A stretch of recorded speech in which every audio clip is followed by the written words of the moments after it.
Scéalta, the Irish word for stories.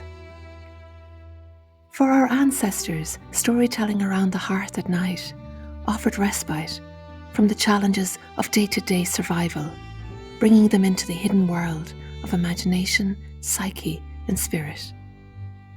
These ancient Scéalta were passed down through generations, with Ireland's storytellers and poets revered since the earliest times.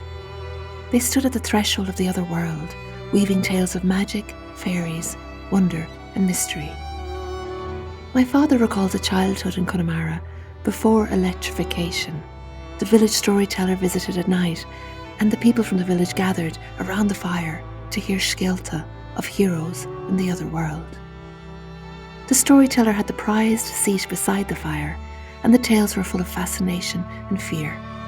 My father remembers times when the storyteller himself was sometimes frightened by his own Scéalta as he stepped out into the darkness after the night of storytelling and was returning home.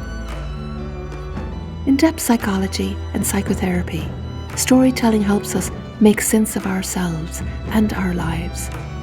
Just as our ancestors wove meaning through myth, we too piece together the stories, Scéalta, of our own journeys to support us to find meaning and a deeper understanding of self.